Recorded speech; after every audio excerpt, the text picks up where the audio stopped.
Let's go.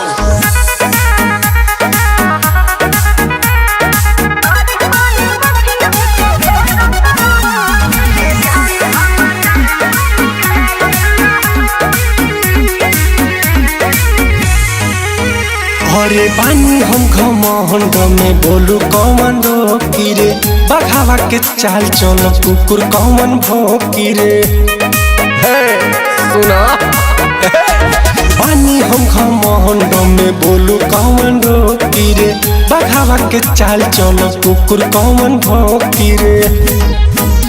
अब कहेले कि नजरी के मारत रह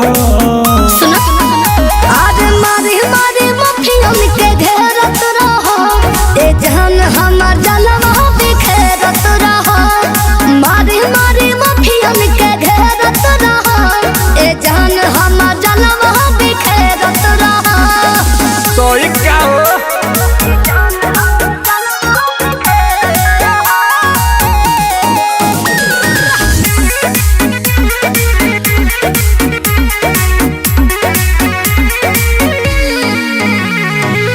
जवन अखिया देखा दी हमके धरती पे नहीं दिखी रे। अच्छा तोरा बघवा के आगे रे पगली कवनो नहीं टिकी रे।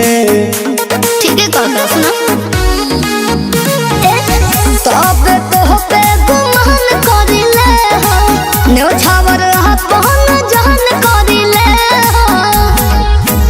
हो हेलू की हाथ पिस्टल पे फेरत रह अरे मारी मारी मफियन के घेरत रहो ए जान हमर जलवा बिखेरत रहो मारी मारी मफियन के घेरत रहो जान हमर जलवा बिखेरत रहो।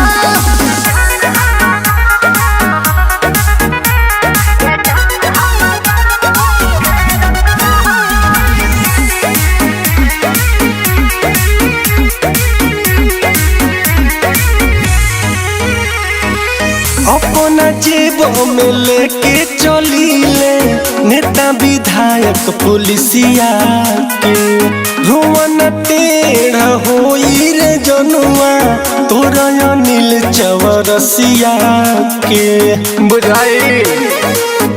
सुनो बदले ना दी हसिल पी के इरादा सान में रही हो तुम मोर रस के राजा सही कहेलू कि जिला हकारत रह